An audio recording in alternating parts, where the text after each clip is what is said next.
Hello everyone and welcome to this workshop in how to self-tape for your National Youth Theatre audition. My name is Joel, my pronouns are he, him, and I'm serving you a sort of slightly overgrown ginger hair look today and a black t-shirt. And I look a bit pale, but that's only because the light in this room's a bit bad, I hope. Joseph, do you want to introduce yourself? Yes, hello, my name's Joseph. I've been an NYT member since 2018. I have mid to almost too long length brown hair and I'm wearing a white NYT t-shirt. Christy. Hello, I am Christy Koo. I've been an NYT member since 2020 intake. I am East Asian woman with black hair and a ponytail, white top and a light grey blazer.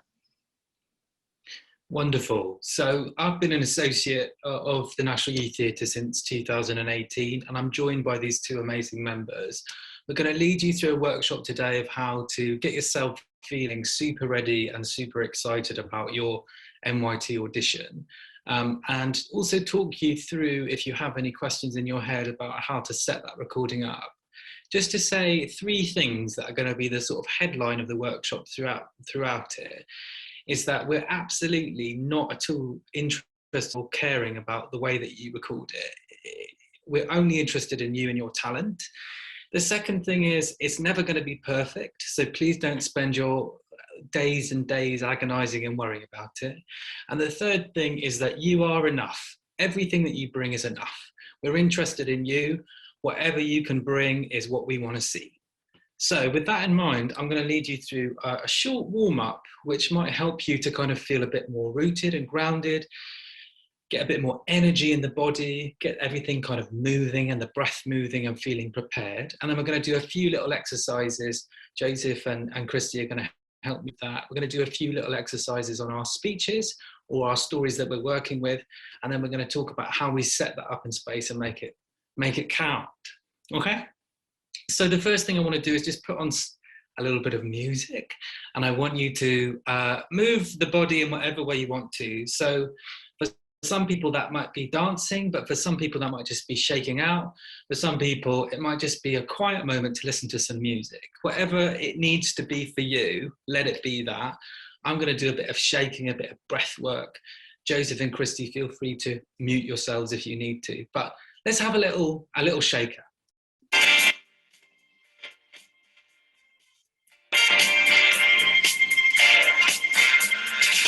What's the sense in sharing this one and only life? Ending up just another lost and lonely wife.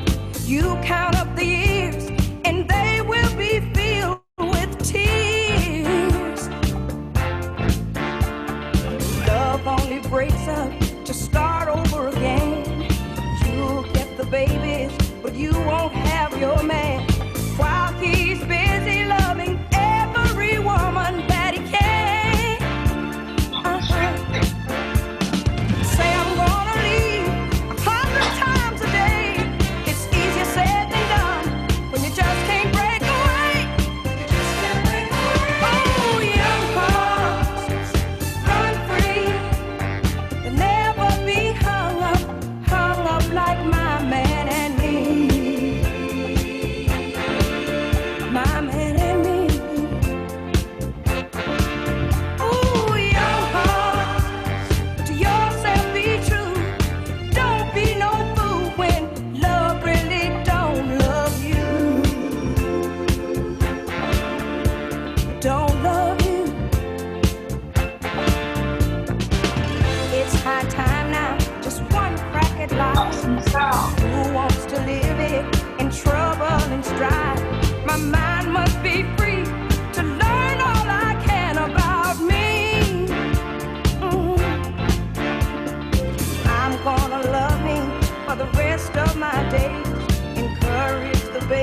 Great, great, both of you. Let's come to a neutral position, whatever that means for you. So whether you're sitting or standing, I'm going to come with my hips, my feet hip width apart, but you might be sitting down on a chair, whatever works for you. Just if you've moved, then feel just the heart rate racing a little bit, feel the breath moving around the body,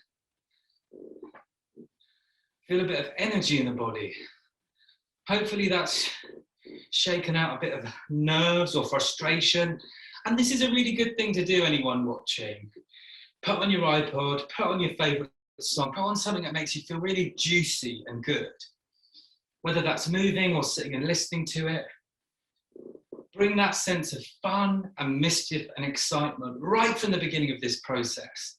Just because it's an audition doesn't mean that it doesn't have to be, it can't be super fun and exciting. Hopefully you're feeling that already. Great, and wherever you are, you might just let your head drop forward a little bit and roll the neck a little bit from side to side. So the right ear comes over the right shoulder and down to the bottom. The left ear comes over the left shoulder and down to the bottom. And thinking about the neck relaxing, thinking about the jaw relaxing, the tongue relaxing.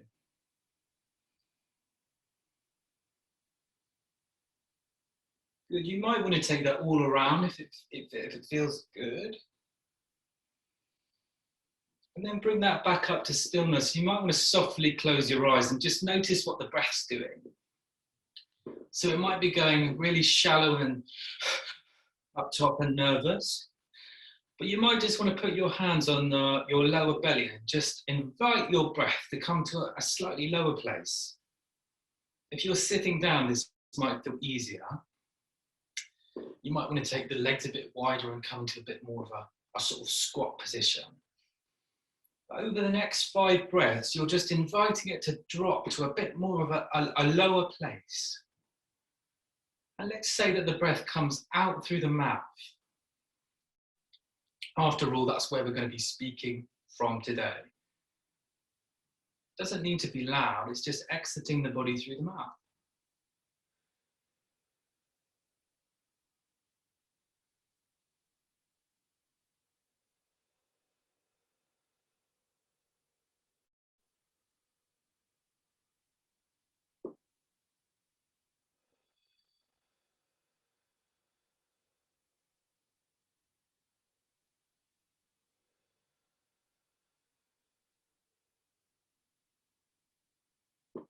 Good, and we might want to open out the sides of the body.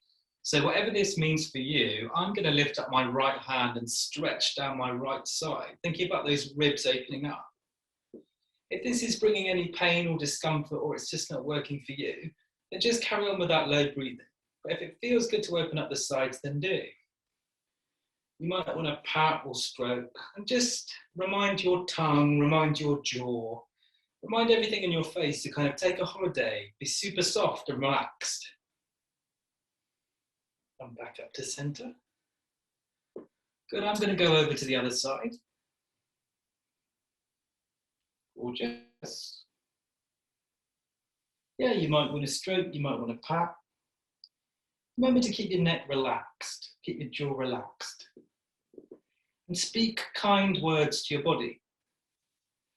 If you're somebody who gets very frustrated with the way your body moves, then just over the next 35 minutes that we've got left, just invite yourself to be super kind.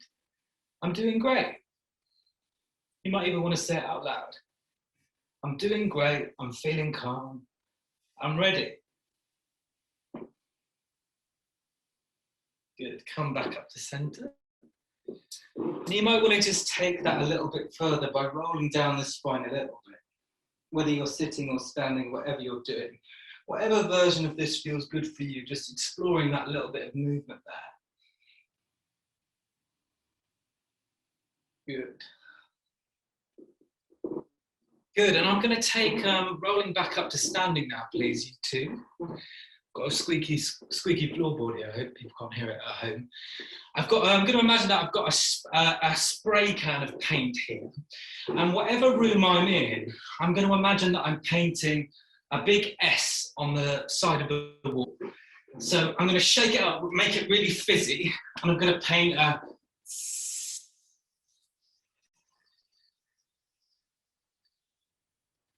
Why don't you two have a go at that? Shaking up your can and spraying a big...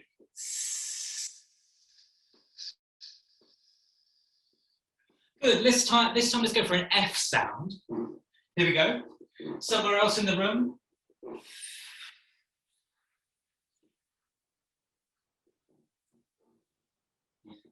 This time let's go for an SH sound, somewhere else in the room. Warming up the space.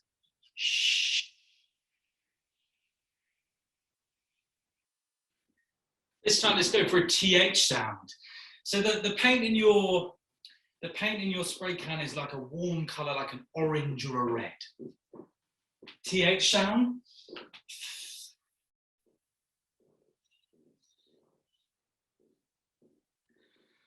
Let's roll through those again. I've still got quite a lot of paint in my can, so let's really warm up, find different spaces, really try and change the temperature of the room that you're in.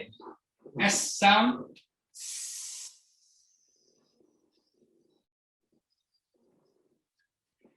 F sound.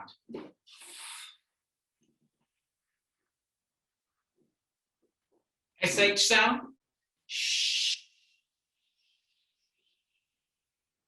TH sound. Wait, gonna chuck that can away, gonna pick up a nice buzzy kind of paint. This time I'm gonna paint a V somewhere, a V sound somewhere. And I'm gonna try and make the whole body paint the colour on the wall this time.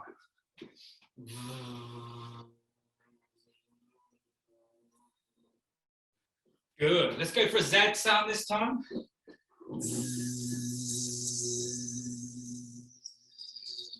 Trying to get myself as buzzy as I am the paint and the wall.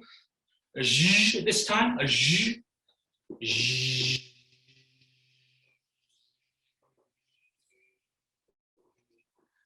And a TH this time, with a bit of voice.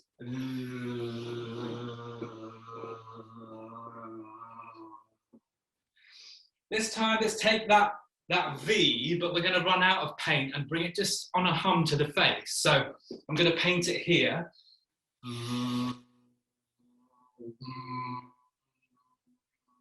Bring it onto the face. So I might want to touch my face to see which bits of it are buzzy, and I might want to move around up and down in my range. Off we go, you two.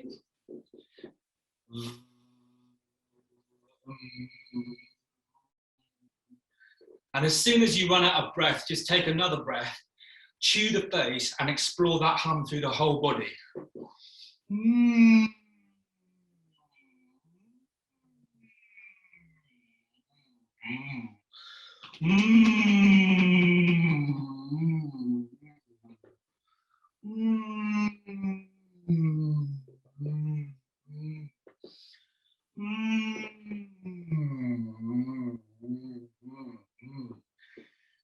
Think of the body as being juicy and full of vibrations.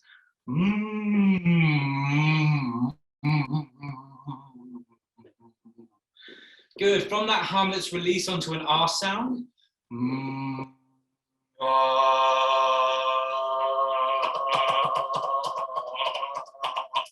Give the chest a bash, maybe. Give the back a bash. Good. And let's stick our tongues out and speak the whole of our speech that we're working with today, whether it's a story you've written yourself or a Shakespeare speech or a speech from a play. Stick the tongue out and speak the whole thing as clearly as you can. Off you go. Speak the speech I tell you as I pronounced it to you, clippingly on the tongue. But if you mouth it, as many of our players do, I had at least the town crier from my lines. No, do not fill the air in your hand too much now, but and share it around the room that you're in. Don't just worry about your Zoom screen. If you're at home, share your speech around. Talk to your cat, talk to your plant, talk to the space that you're in. Speak your speech I tell you, as I pronounce it to you, clippingly on the tongue. But if you nailed it, as many of our players do, I had at least a town crier throughout my life. No, do not fill the air with your hand too much up, but use all gently. Good, and you two come and sit back at your stations. Yeah, you might need a little sip of water, I know I do. Oh, good, and just while we're still in that little zone, take a look at your computer screen. And just imagining that the camera on your computer screen is the person that you're talking to in your speech. Just give me the first line of that speech. So Joseph, let's hear from you first, and then you, Christy. Since my dear soul was mistress of her choice. Christy? Thanks so much for coming down. You can just pop your oxygen pack under your chair. Lovely. So even from this early stage, everyone, we're starting to think about the camera being included in what we're doing. The camera is not something to be afraid of or something to be worried about, but it's either a person to talk to or somebody who wants to hear your story. Remember that whoever's at the other end of the camera wants to see somebody being absolutely brilliant. Remember those three things that I spoke about at the beginning. I'm not going to list them off now because the stress of doing a YouTube live will probably mean that I'll forget them. But that brings us nicely onto these speeches. So Christy and Joseph, could you just talk to me? There are three options, aren't there, when we're thinking about speeches. So we can do a speech from a published play, we can do a bit of spoken word, or we can do an original story. So why don't you tell me what you're going to be working with today, Joseph? Yes, absolutely. I'm doing a piece from Hamlet, and it's double check. It's from Act 3, Scene 2. And it's Hamlet talking to Horatio just before the play within the play. Gorgeous. And Christy, what about you? So mine is an original piece. I performed this at one of the NYT monologue nights. It is a short monologue that is a bit dystopian, and yeah, you'll see what happens. Great, I can't wait to see these. But let's just do a few things on our speeches now to get ourselves feeling ready and prepared. So Joseph and Christy might have already done some work on this because they performed it before, but let's kind of start from the beginning. So you might want to work, everybody, Joseph and Christy and everybody at home, you might want to work with the physical text in your lap, and you might want to work with a pen or a pencil. If that's not something that you have, then that's totally fine.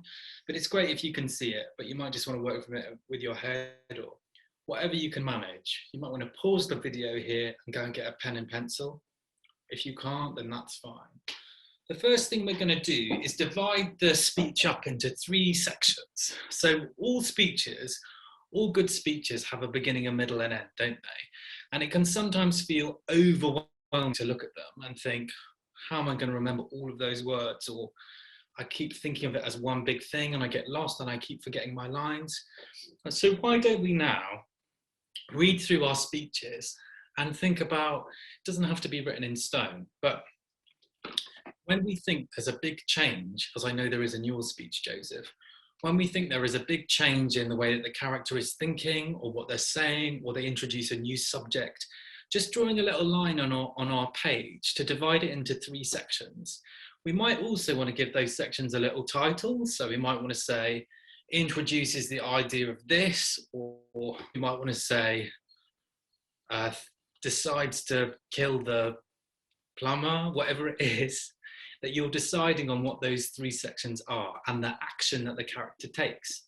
So why don't you take a few minutes now to just work your way through speaking your text out to yourself and dividing it into those three sections, beginning, middle and end. Off you go.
Remember, everyone, that there's no right or wrong with this. It's whatever that means to you. So whatever the first section means to you, that's what you're going to do. Whatever you want to call it, that's what it means to you. Remember that you're the person at the end of the day who's going to speak these words. So everything that you do needs to matter to you.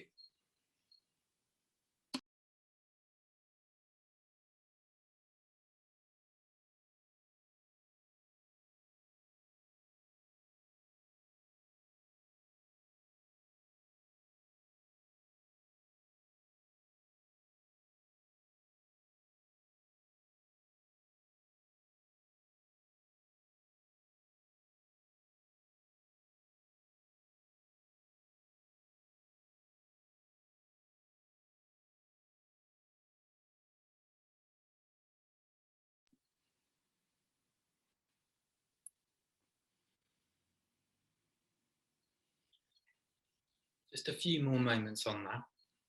If you need longer, you can always pause this video and come back to it when you're ready.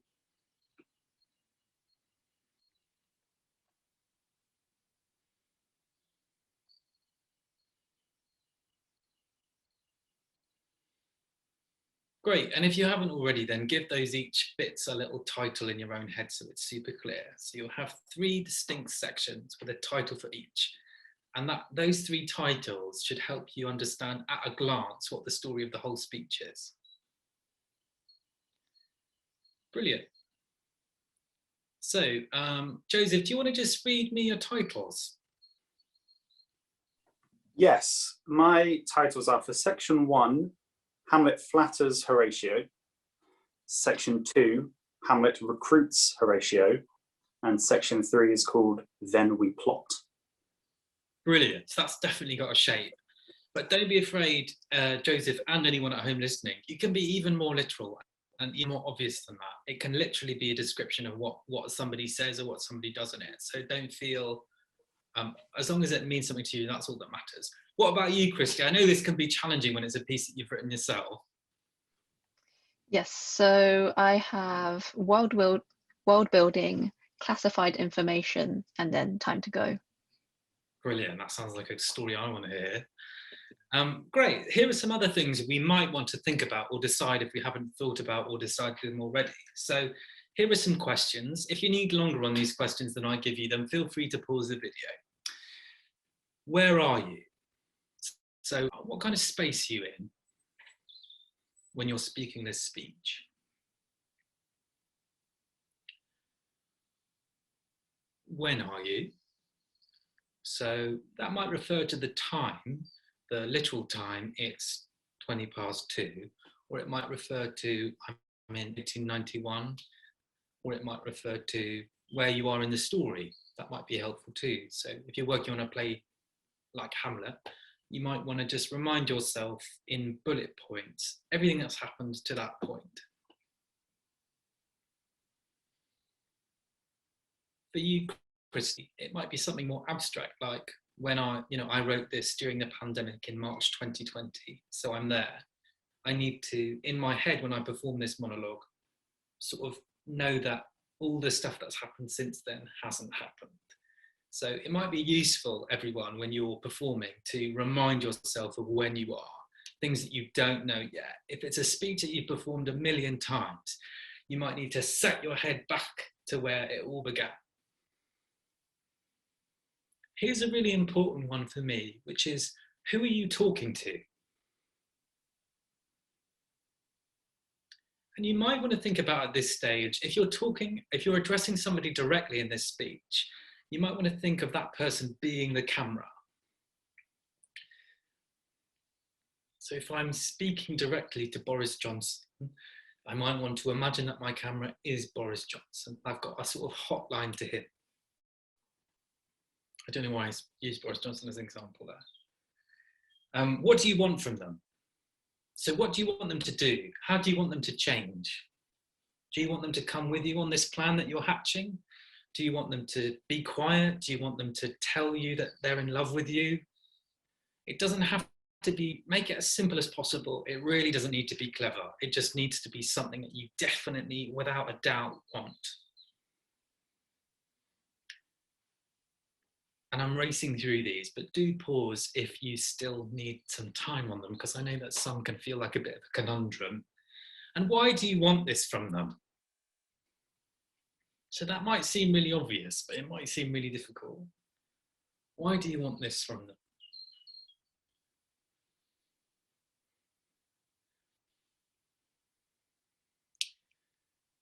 And it might seem like it's something really obvious, like because they're there, but it might be a bit more tricky than that. Why are they the only person that could give you what you need in this moment? And then finally, what's going to happen if you don't get that from them? So how much does it matter? If we were using a scale where 0 was it doesn't matter at all, and 10 is the most anything could matter, literally if you don't get it then you're going to die, then what bit of the scale, give it a number, what point of the scale do you think this is? So particularly for characters in plays, they're different things at different points in the play matter, and they matter with varying degrees of intensity. If it's a piece of, or a poem that I've written in a lot of anger and frustration, then that might really, really be red hot and matter 10 out of 10 in that moment. It might move around slightly, but give it a number.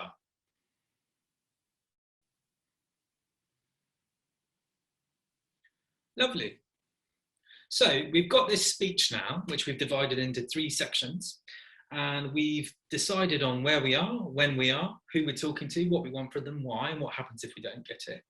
Now I want you to just walk through those various sections in your room.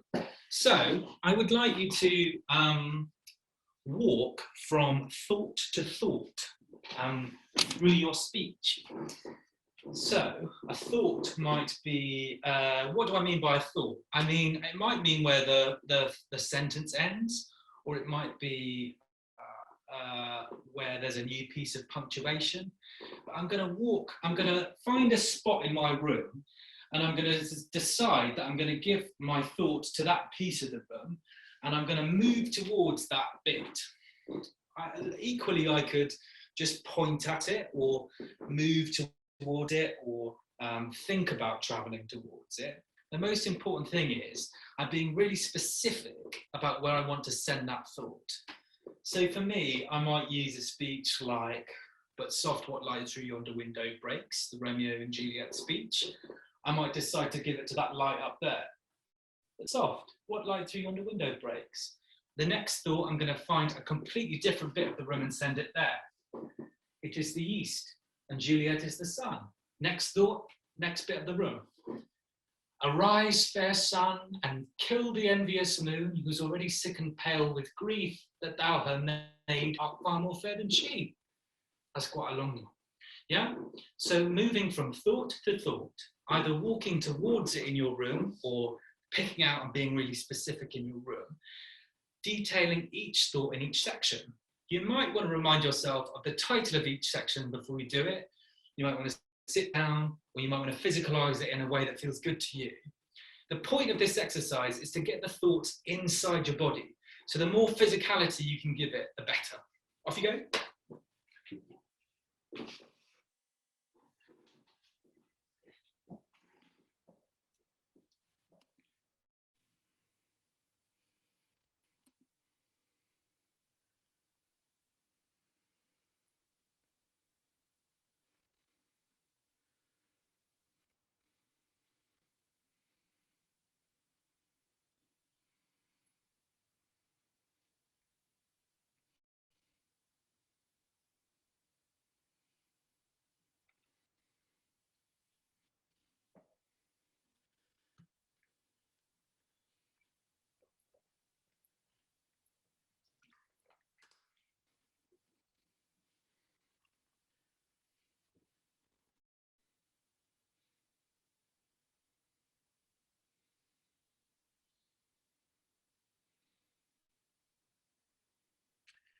Great, and I doubt everyone watching will have got through their whole speech, but in the interest of time, I'm going to move on. But pause the video if you need to carry on.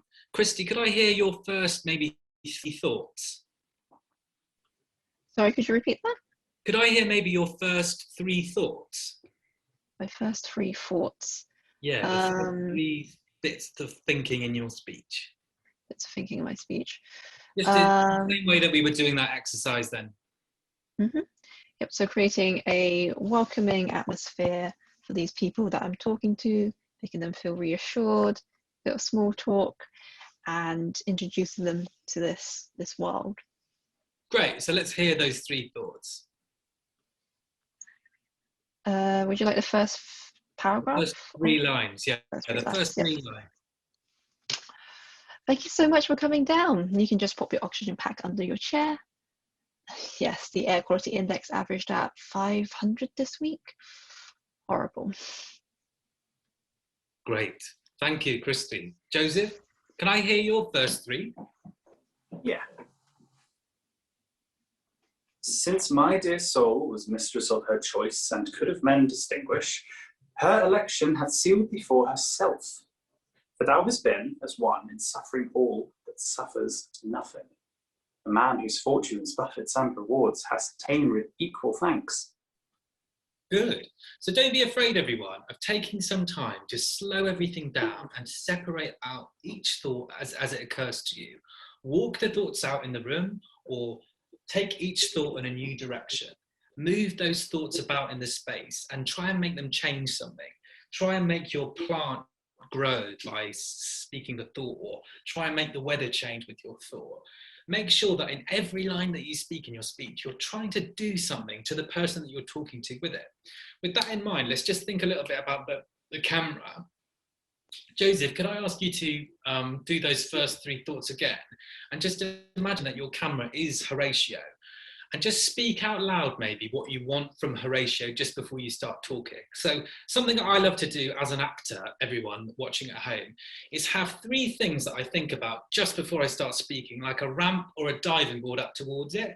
So I might think, remember to breathe, remember I don't want anyone else to hear me, and remember if this doesn't happen, then somebody's going to die, whatever it is. That makes the moment of speaking something that absolutely has to happen. So sorry to put you on the spot, Joseph, but do you think you could conjure up, just off the top of your head, what you want from Horatio, and maybe 3 things that you want to think, and then give us those first 3 lines? Yeah, absolutely. So 3 things that I would think before the speech would be exactly as you say, to breathe, to not get caught up here, to really lower it down, to ground myself on the floor, feel the weight in my feet, that I'm anchored there, so I'm not too high up and unbalanced. And the 3rd thing would be to take my time, otherwise the speech won't have the right impact. From Horatio, I'm going to flatter him and remind him that we're best friends and we always have been, because if he doesn't help me, everyone will think I'm mad and no one will believe what I know to be true. So you want him to help you with your plan? Yeah, I need him to help me. Beautiful. Okay, off we go with those first 3 thoughts.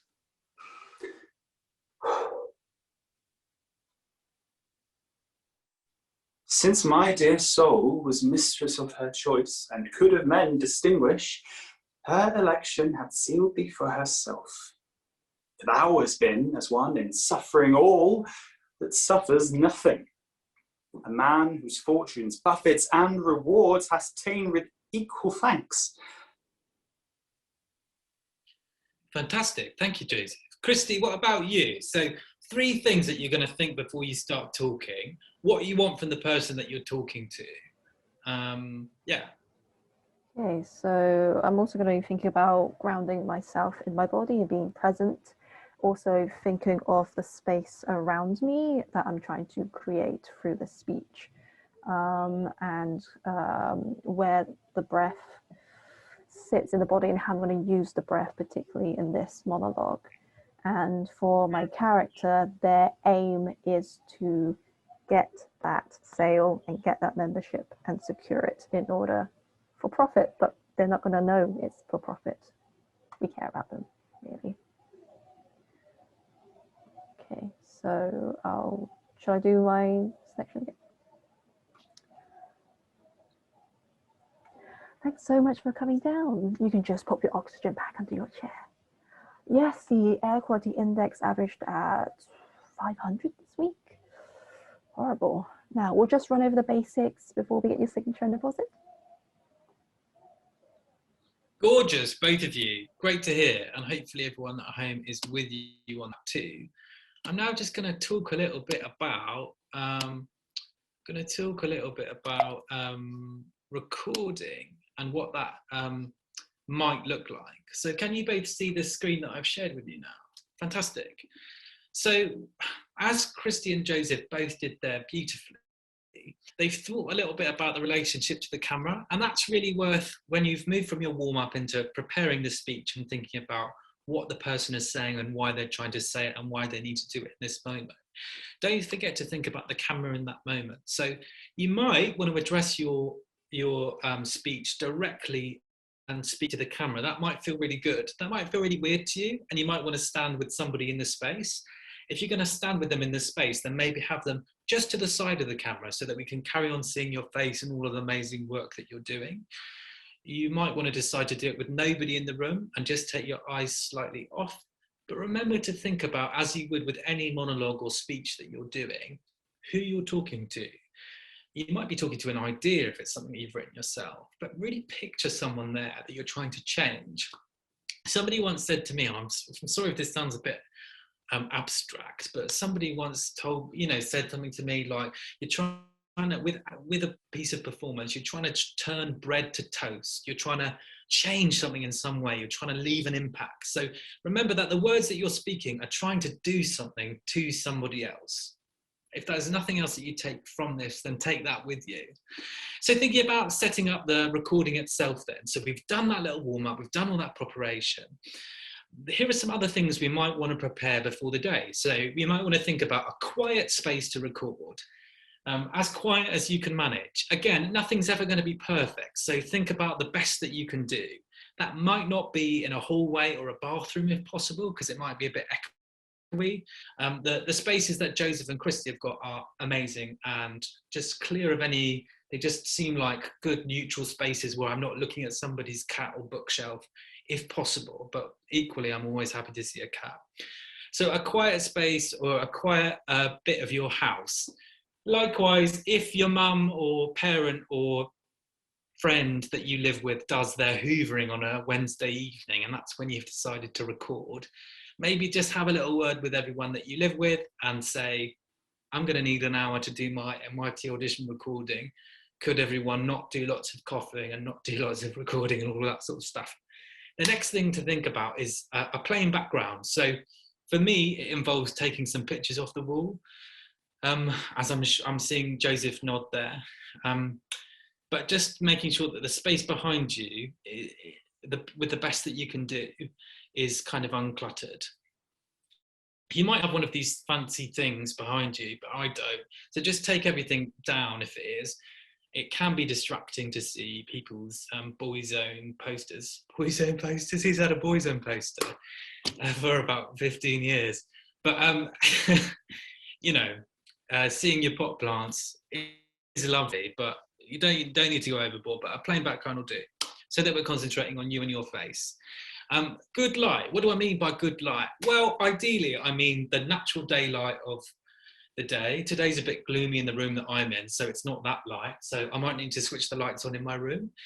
If I'm recording in a really dark and dingy space, I might get a couple of lamps and try and help me. But a lamp light that's really hot on your face might not be lovely.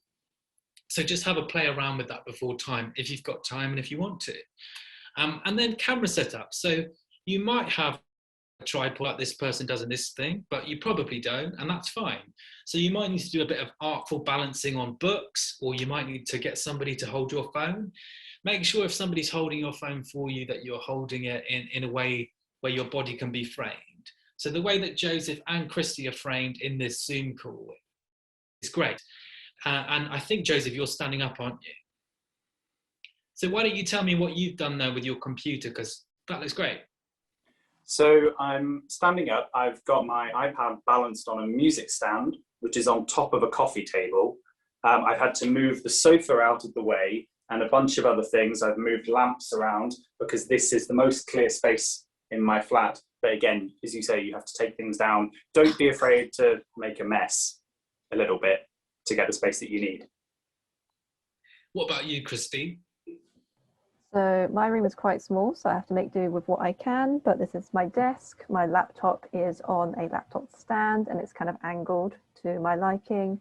Same with the screen. I also was given a ring light, which I find very useful for situations like this. I'm also sat by the window, letting in as much like natural light as possible. Yeah, like I've said earlier in the session, it really doesn't matter how good your technology or equipment is, but if you can, get it so that we can see your face and whatever you're doing performance-wise really clearly, dead on, so we can see you. So about the distance that Christy and Joseph are, anywhere between those two things is amazing, because we want to see you and all that detailed work.